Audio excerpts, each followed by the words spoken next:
Brett McKay here, and welcome to another edition of the Art of Manliness podcast. As long as humans have existed, we've had to choose between our lower and higher desires, between what we want in the moment and what we want in the long term. As long as humans have existed, we've had to exercise self-control. While exercising self-control has always been part of the human condition, our ideas about it have changed through the ages, as have the number of obstacles to doing so.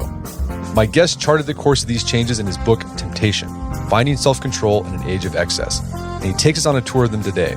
His name is Daniel Akst, and we begin our conversation with the definition of what self-control is. We then discuss how Freudian psychology and the scientific study of self-control took it from being something the ancient Greeks and Romans considered an essential virtue of character to something you shouldn't or even couldn't exercise. We also talk about what it is about the modern age that makes self-control uniquely difficult to put into practice. We end our conversation with how, despite the addition of complexities and hindrances, self-control remains a fundamental resource in a flourishing life. And Daniel shares practical tips for preserving yours by changing your environment, so you actually don't have to exercise self-control as much. After the show's over, check out our show notes at aom.is/self-control.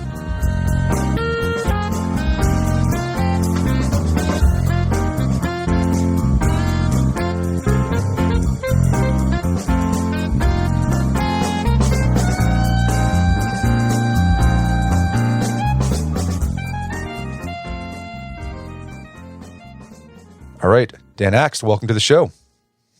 Thanks so much for having me, Brett. So 11 years ago, you wrote a book called Temptation, Finding Self-Control in an Age of Excess. It's also sold under the title, We Have Met the Enemy as well. I'm curious, what was going on in your life back in 2011 where you're thinking, I really need to take a deep dive into the history and the science of self-control? That's a great question. I need to go back a ways, if you don't mind, and mention that I had a gentleman, was an uncle by marriage, who was quite overweight and extremely so. And at that time, it was really quite rare. He was an outlier, and he had a very early stomach reduction surgery and, gastric bypass type of thing. They used a different technology in those days. But in any case, I ended up writing a novel about a man who goes through that and is transformed physically and is unrecognizably so. And the novel got some good attention, and so people started coming to me to write about these matters and think about these matters. And I realized that there was a great deal going on that posed challenges to our ability to regulate our appetites in a society that valued freedom and individuality and all of those good things, which I happen to value. And so I ended up delving into it on a number of fronts and writing a book about it. Yeah, and so you start off the book, I thought it was really interesting. You talk about all the problems we have in our current society that you can attribute to a lack of self-control. So one is obesity is one. What are some other things you were seeing at the time that you're like, wow, this is just a lack of self-control? Yeah, really, when people are free, they can get in trouble in all kinds of ways. You can get in trouble with alcohol. You can get in trouble with drugs. You can get in trouble with food. There are a whole bunch of behaviors. Cigarettes, obviously, are a very dangerous habit to have. Tobacco, generally. After I wrote the book, we had the opioid crisis. And gambling has been increasing. The availability of gambling has been growing. Some years ago when I was young, there was gambling in Nevada, and then New Jersey came along. And that was mostly it, other than, your neighborhood bookie. But by the time I wrote the book, there was some form of gambling in a large number of states, not to mention lotteries.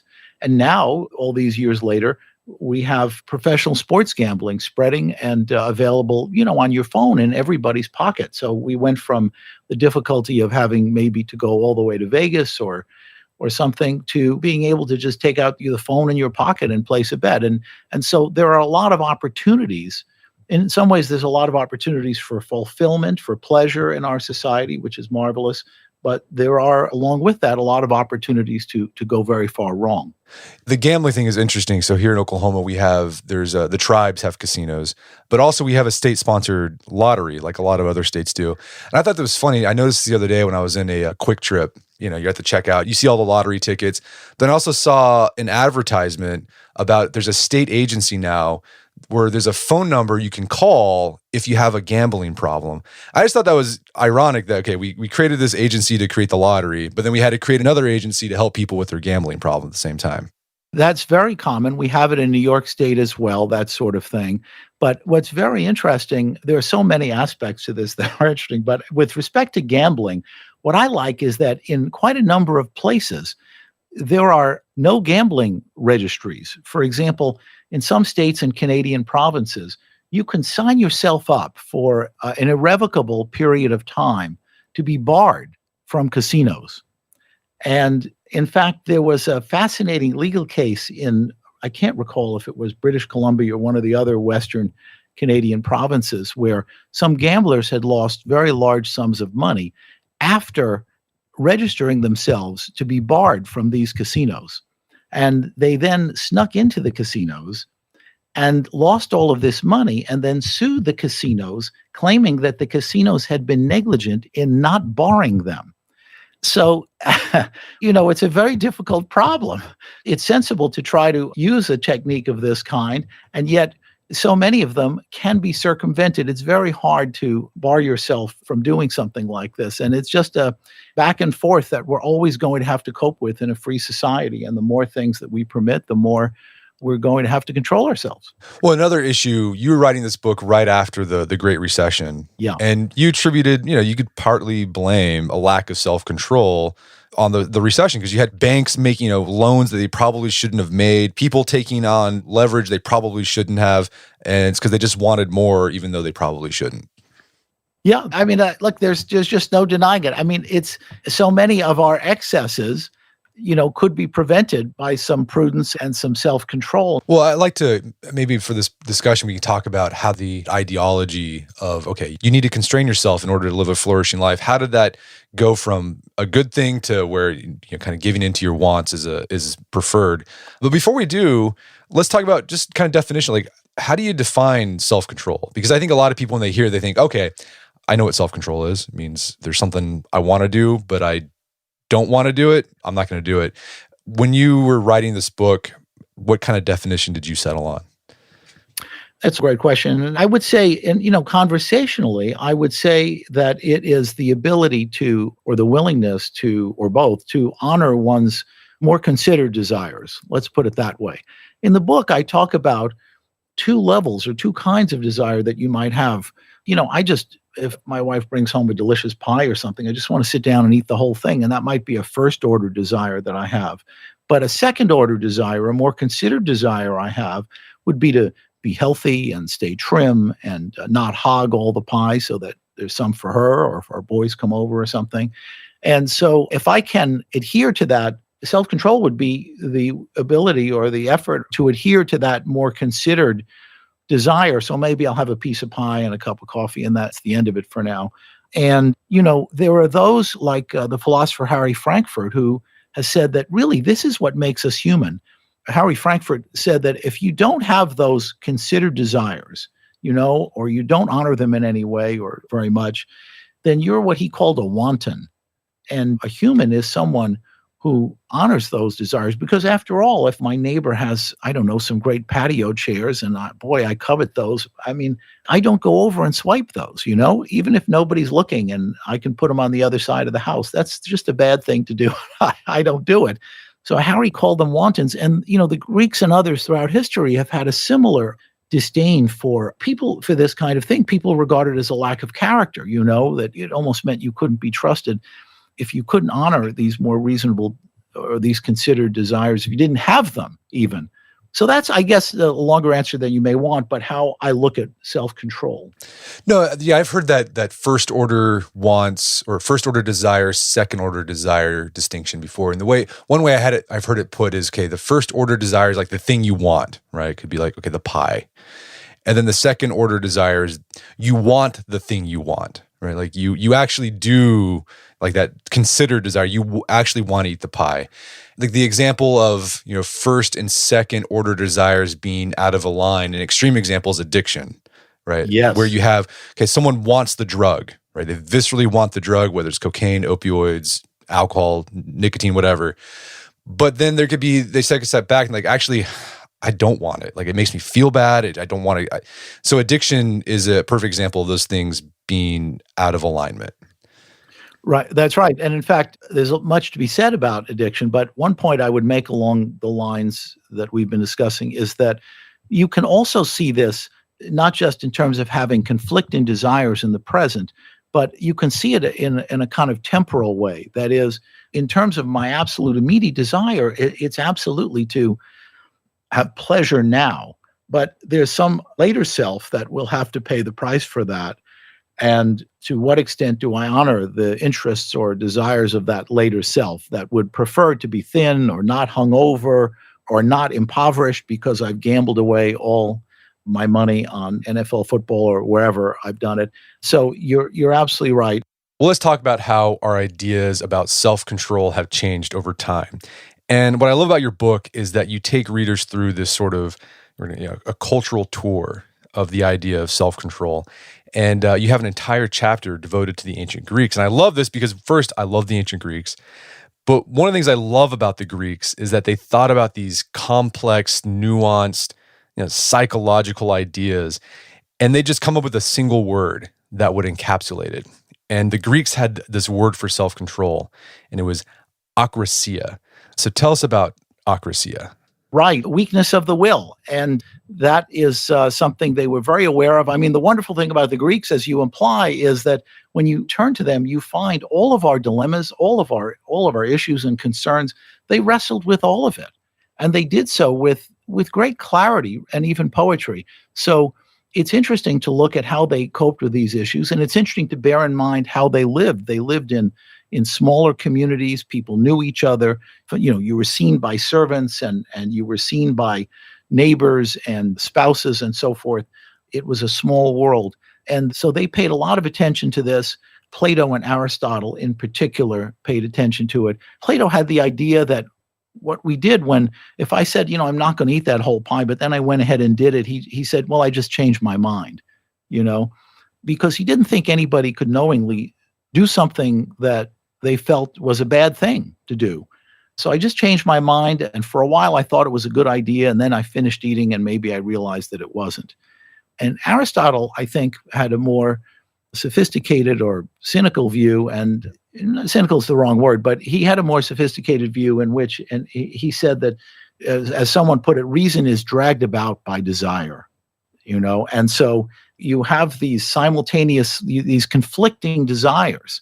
And he really expected us to be disciplined and to both Plato and Aristotle felt it was important, but Aristotle expected us to be disciplined and to be accountable for ourselves and to find the mean. And he didn't mean just divide everything right down the middle. He said, use judgment, use a kind of practical wisdom to determine which pole you should be near. How much should you eat? No pie? Should you eat the whole pie? Where do you belong in there?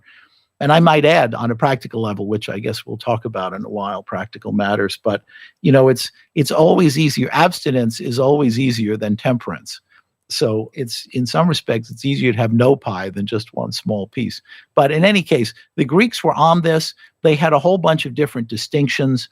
Aristotle, for example, talked about the continent man who restrained his desires versus the temperate man who he didn't have desires that were all that powerful, say for gambling or for whatever, infidelity or any of that sort of thing. And so they made a whole bunch of these distinctions, Aristotle in particular. But the main thing is they understood that this was a human affliction, a part of the human condition, and they understood that it can be an expression of character. So they had, I thought, a sophisticated awareness of these issues. Yeah, and you talk about the reason they were likely so focused on self-control is that they're a democratic form of government. This idea, they believed if you wanted to have a democracy that's led by free people, you needed to have people who were in control of their base desires. Yeah, I think that then as now, if you want to have a thriving democracy and you want a free people, those people need to be able to regulate themselves in some way. And that in turn requires some kind of education, some kind of conditioning toward values, some kind of social structures that make it possible. It's almost impossible to do this kind of thing successfully all alone. I'm not sure that can happen. So I think that democracy is absolutely dependent, civil society is absolutely dependent on the ability of individuals to regulate their desires. So the Greeks, self-control is important. You move into the Romans, and an important philosophy for a lot of Romans was the philosophy of Stoicism. And they seem to take this idea of self-control and just like put it on steroids. Absolutely. That was central, I think, to the Stoic conception of a virtuous life. And, each of us bore the weight, in a sense, of his own well being, his own outlook. The only thing you could control was your response to things. And this was pretty much the highest value to them. And, that carried forward, all the way across the centuries. Through the Puritans, the Victorians, and so forth, all of whom have a bad name now. There are bunch of party poopers and so forth. But they did understand certain things about human nature, the way that we can go off the rails, the way that society can become disorganized and violent and inhospitable to its members and to the future.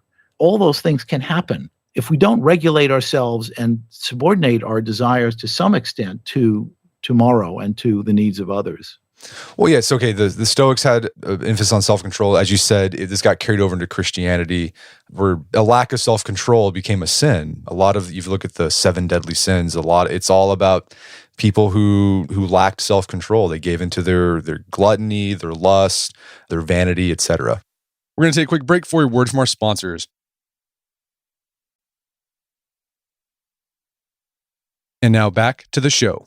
Okay, so for most of Western history, self-control has really been important. You can see this in other cultures as well. If you look at in Chinese culture, Asian cultures, Confucianism was all about controlling yourself and making sure you're doing the right thing in this certain social context.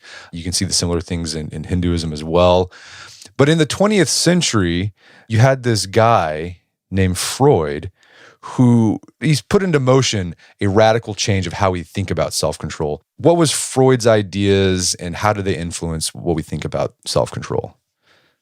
Well, I guess you could say that Freud's real emphasis, aside from Freud, and his lust for renown, Freud's real emphasis was autonomy, we might say, and he wanted to liberate us from taboos and constraints that we had perhaps internalized, that we didn't believe in, or that were oppressive to us, or that were contrary to our deepest needs that were not illegitimate, for love or whatever. And that was valuable. That was a valuable contribution by Freud. But autonomy can eventually become license, and that was a problem. Another important aspect of Freud's work was the rise of faith in the importance of the unconscious. And, you go down that road and it's very easy to come to the idea that maybe we don't have any conscious control over our behavior. Maybe it's all mysterious, it's all predetermined, maybe there's not even any free will. And so you could see that he was a kind of a portal to a different outlook, a different way of living, and ideas that were both at once beneficial and dangerous. That's true of so many things, I suppose, right? Of money and alcohol and so many things that are both good and bad. And so, people took these ideas and ran with them, or kept the parts that were most convenient. And here we are. Yeah. So, one idea I think people have taken from Freud, and I think Freud would say, well, yeah, you just misinterpreted this idea that I had, was, neurosis is caused by repression. Right. So the whole point of therapy was like, okay, you're supposed to maybe figure out what's causing the repression. You can release it. Well, then I think people have taken this idea that, well, if neurosis is caused by repression, just don't repress anything and just give in to your base desires and just do whatever you want. And, if it feels good, do it. And that's led to this sort of a shift from self-control is good to, well, self-control is actually bad. You actually need to not be controlled. Very well put. I couldn't have put it better. An example in that arena that I recall in the book is anger. There was this hydraulic theory sort of anger and many other things that goes back to Freud, that, if we didn't vent the anger, it would turn inward and we would have ulcers, or we would be repressed, or we would eat our liver out, or whatever phrase you want, fanciful phrase you want to use. But that's not really how anger seems to work. In fact, anger seems to feed on itself, and great displays of anger only seem to lead to even greater anger. And in fact, controlling our expressions even seems to reduce anger. So there is, it works in the mind and the body, it work in both directions. But in any case, that idea did take hold, that, you had to let these things out. And you probably you lay that at Freud and other things. I mean, even talk therapy. Freud was, if not the inventor, then an early, people always sought to speak to other people about their problems, but Freud created a kind of a structure for this that implied that thwarted desires had to do with disease, and that helped the whole disease model to spread, I think. So he played important roles in a number of respects in helping to change attitudes about the here and now. And I might add, it's possible for a long time we undervalued the present, but it's hard for us to recall how hard life was in the past and how important it was for people to be pretty tough with themselves. Things have changed quite a bit. So not only, with Freud, we had the introduction of this idea that, maybe you have desires in yourself in the unconscious that you don't have any control over. Maybe you should give in to them so you don't develop neurosis. Another thing that happened that caused a shift of how we think about self-control in the 20th century and 21st century is where we were able to get scientific with self-control. Before, self-control was mainly a thing that philosophers and theologians thought about. Now you had scientists. We had neuroscientists, cognitive behavioral scientists, geneticists looking at self-control. And this kind of, some of the stuff, it chips away about what we think about self-control. So for example, some research has shown that executive control or self-control is hereditary, correct? Yes, that's quite correct. It's associated with conscientiousness. Most things are at least partially hereditary, and self-regulation seems to be one of those things. In addition, there are episodes through history that have helped us to see that certain parts of the brain are more implicated than others. It's obviously a very complex arena, but there's one particular episode that I talk about in the book, which is the famous case of Phineas Gage, who, I think he was a railroad guy, was trying to blast through rock, and an explosion drove a big steel rod right through his head, and it came in underneath the cheekbone and went out through the front of his head. And amazingly, he survived this, but there was damage to the front of his brain, an area we now know is highly important in terms of what's called executive function. And Gage survived this. He had a wonderful doctor who helped him overcome the infection at a time before antibiotics. But Gage was a changed man. He was completely different. Before the accident, he had been known for his reliability and patience, and his employer thought he was great. He was a supervisor, and I think his men thought he was terrific as well. Afterwards, he became a guy who was consumed only with his own desires. He became short-tempered. He became unreliable. He wandered. He led a completely different life, and he seemed to be, people commonly use that kind of expression, he's a changed man. And this was an early episode that helped to make it clear how important that frontal area of the brain is in these kinds of things. Well, yeah, another example you gave that's similar to Phineas Gage, there's a guy, a decade or so ago, where normal guy, just kind of laid back, nondescript, but then suddenly he just, his sexual drive just went out of control, started looking at porn a lot, and it got to the point where he was molesting his daughter, I think. And his wife finally turned and was like, something's wrong with this guy. What ended up happening, they discovered there was a tumor in his brain that was basically pressing some part of his prefrontal cortex. And as soon as they removed the tumor, everything went back to normal. Yes, I recall that. Yes. And in fact, if I recall correctly, at one point it grew back and he had to have it treated or removed again. And at such times, he did things that would have been absolutely inconceivable. And it's a very interesting and rich area. Defense attorneys in murder cases have increasingly tried to make an argument that the defendant, the accused, had some kind of brain disorder or brain problem or insufficient development in the brain or something of that nature to mitigate culpability for a murder. And it hasn't really, I don't believe that it's gotten a lot of traction in the courts because, I'm not a lawyer, but people have all kinds of problems when they commit crimes. But you're absolutely right. So it's clear that there's no mind-body distinction. It's clear that there is an important dimension of this that is just a physical manifestation of the way our brains are made. And related to this idea of looking or thinking about self-control through this more biological lens is the way our ideas around addiction and substance abuse have changed. Now we have, more questions as to the extent of how much control or agency people have over those things. It's a very interesting area, and it raises the question of the disease model, which has been expanding over the years. So that if you have an addiction, say to alcohol, that would be considered a disease. And if you have an addiction to opioids, maybe that's a disease. And there are difficulties with that model. That model makes sense in some ways, but in some ways it does not. But what we can say is by expanding the realm of disease, we narrow the realm of agency. After all, if somebody gets a disease, whatever it is, Crohn's disease or something, that just happened. What can you do? But it's a little different with these other things. I mean, when we have a friend who has an alcohol problem and want to help that friend, we might say to that friend, it's very important that you get help, because the drinking is out of control and you have to get some help. And implicit in that suggestion is the idea that maybe there is some agency there, because after all, if they are completely a slave of compulsion, how could they get help? How would help do any good? They are completely without agency in the face of a disease. Now, on the other hand, some of these things seem so intractable that it's hard not to turn to that model.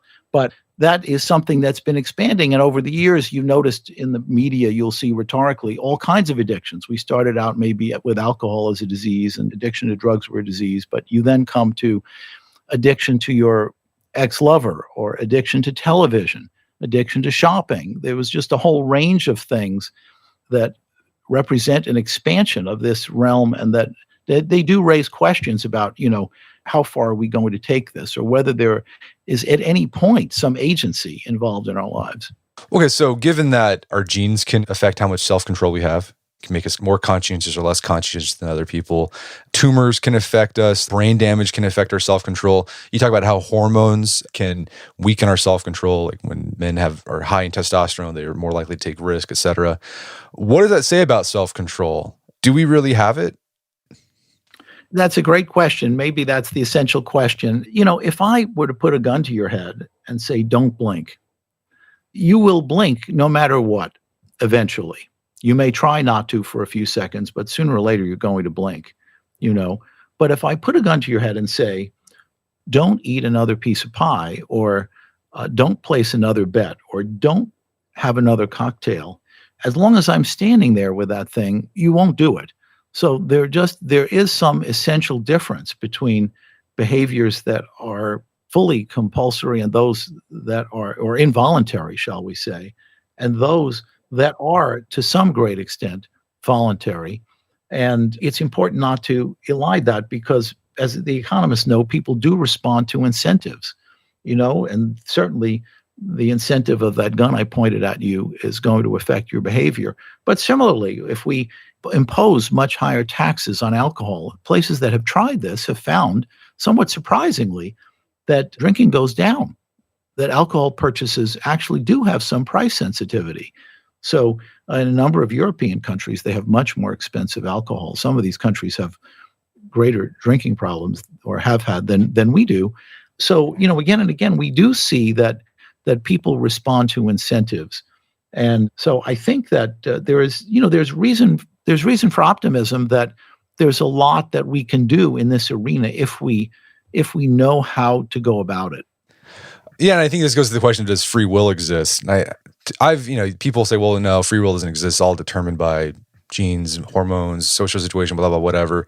But I think it'd be hard to live in a world where we didn't assign responsibility for people for their actions. If they committed a crime, well, they didn't really they didn't have any choice. They were sort of destined to do that. And that wouldn't probably not lead to a great place.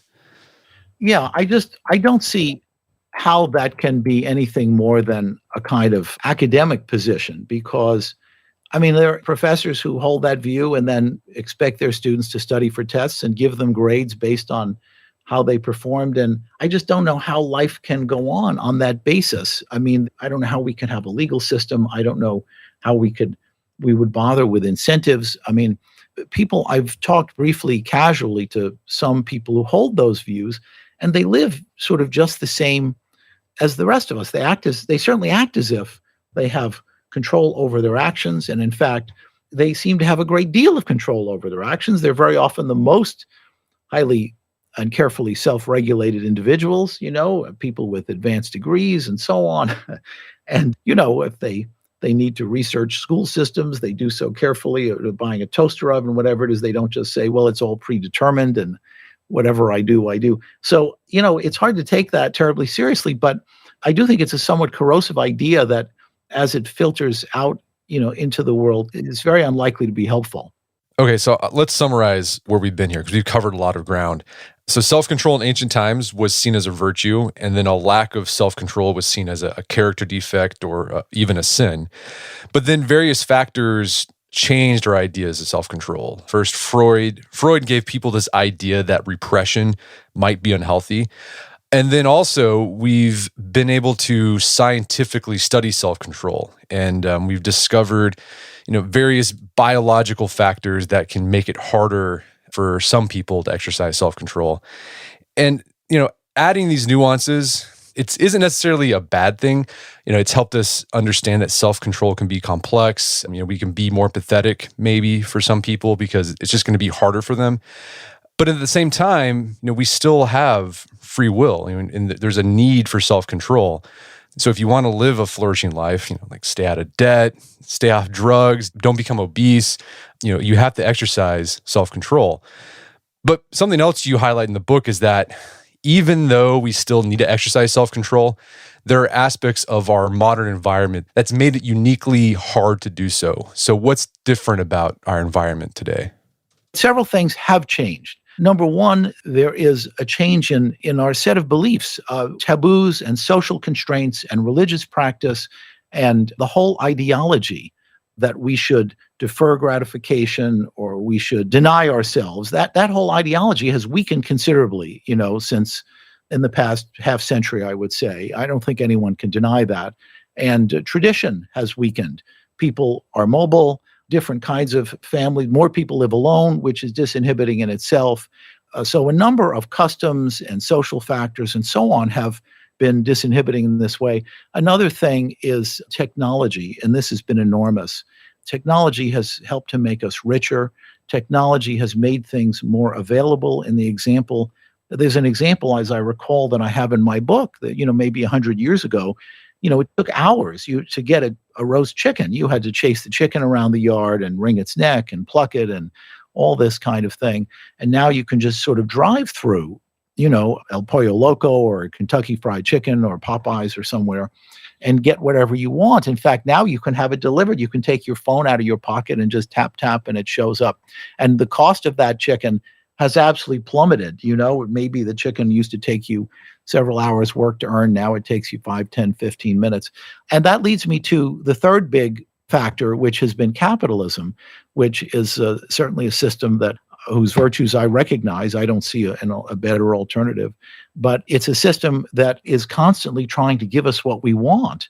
And it's a very dangerous thing sometimes to be able to get what you want. And it's a kind of a bifurcated system because in our role as workers, we're asked to show tremendous restraint and channel our appetites or set them aside. But then in our role as consumers, it's sort of Jekyll and Hyde. In our role as consumers, we're encouraged in every possible way to throw over all restraints and all concern with tomorrow. And so these factors, I think, have made it much easier for us to answer to, let's call them instinctual needs or desires that we have, rather than our more considered desires for ourselves. And those are big changes, I think.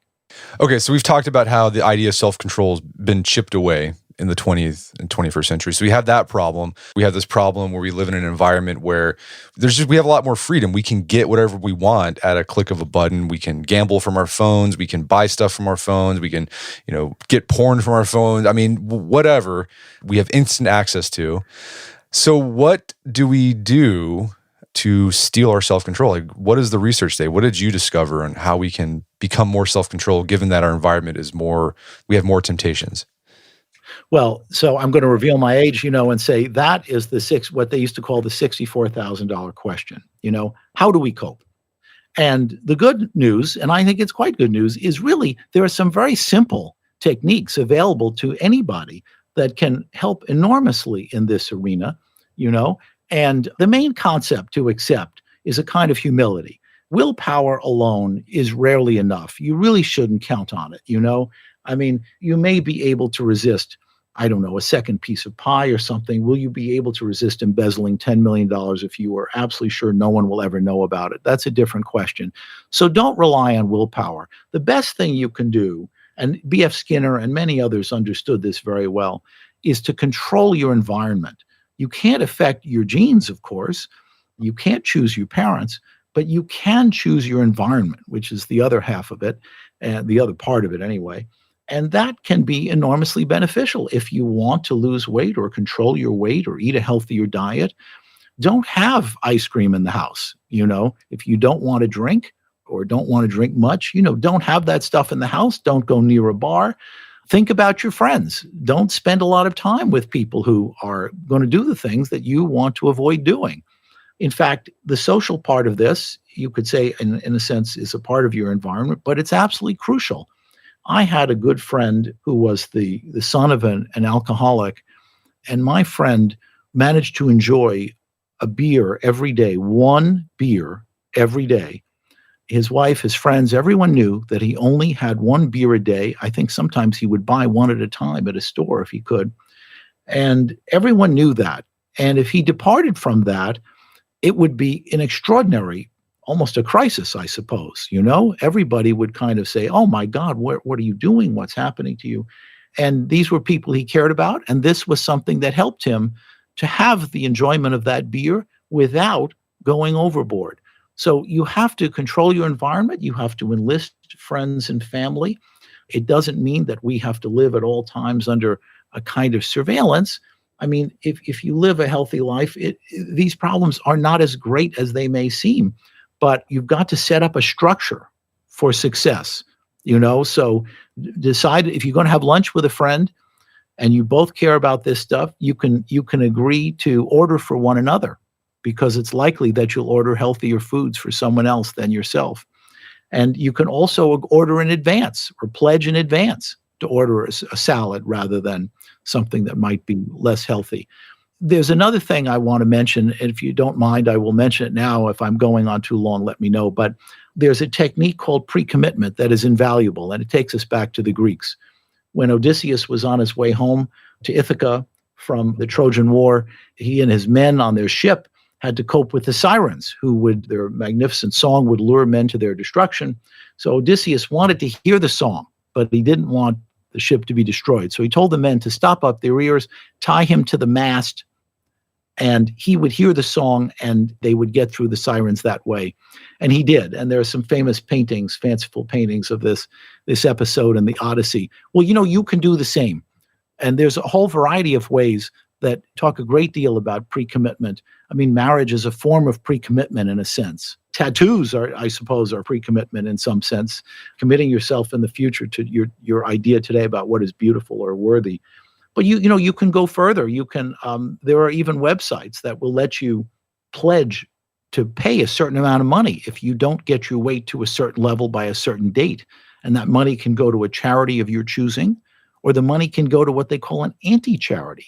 There was a writer named John Baer back in the 70s who pledged some thousands of dollars to the American Nazi Party if he did not lose a certain amount of weight by a certain date. And of course, the Nazis were anathema to Mr. Baer. And he did lose the weight because he didn't want his hard-earned money to go to such an awful group of people. So there's just a whole host of these kinds of things that you can do to prevent yourself from going too far off the rails. And if you treat yourself in this way, like a sort of one of the pigeons in B.F. Skinner's lab at Harvard, or like, I hate to say this, but almost as if you were a very sophisticated robot, you can use rewards. I'm only going to have a glass of wine if I write at least 3 pages today. Otherwise, no wine, with dinner. There's just a host of these things that you can do. I talk about a great many of them in the book. And finally, cultivating habits is crucially important. You must cultivate good ones. And you can solve so many difficulties, and just they dissolve as difficulties, because if your habit is to do the right thing, the thing that you really want to do, such as to take a walk every day, something as simple as that. Find a partner. Find a partner to whom you're accountable. Go walking together. These are simple things. These are not rocket science. Anybody can do these things. And I do believe they can make a very large difference. Okay, so kind of recap there, summarize, control your environment. So if you have a problem with surfing the web when you don't want to, put a web blocker on. There's plenty of apps out there. The iPhone has, the screen time controls now. Choose your friends wisely, because they're going to shape what you want, and it will help you get to where you want to be and have more self-control. Pre-commitments, and then develop habits. Brett, there's one last thing I forgot to mention, and it's important. And that is not to try to do too much. People who study this find that, for example, if you're trying to finish your PhD dissertation and you also want to quit smoking, finish the dissertation, then tackle the smoking. Barack Obama knew that he should quit smoking, but I don't believe he was going to do it while he was in the White House. It was just too difficult to be president. So be smart, be patient, one thing at a time. Don't exhaust yourself trying to do everything at once. And don't think that a single lapse, you had a cigarette, you had a drink, whatever it is the end of the world. Tomorrow is another day, and you can just resume where you left off. Well, Dan, this has been a great conversation. Where can people go to learn more about the book and your work? Well, thank you. The book is, I think, still in stores, still online. The hardcover is called We Have Met the Enemy, and the soft cover is called Temptation. And I have a website, just akst.com, akst.com, where there's some more of my work, and I have a book coming out later this year about American pacifists during World War II. Well, fantastic. Well, Dan Akst, thanks for your time. It's been a pleasure. Oh, pleasure's all been mine. My guest today was Daniel Akst. He's the author of the book Temptation. It's available on Amazon.com. Also, check out our show notes at aom.is/self-control, where you can find links to resources where you delve deeper into this topic.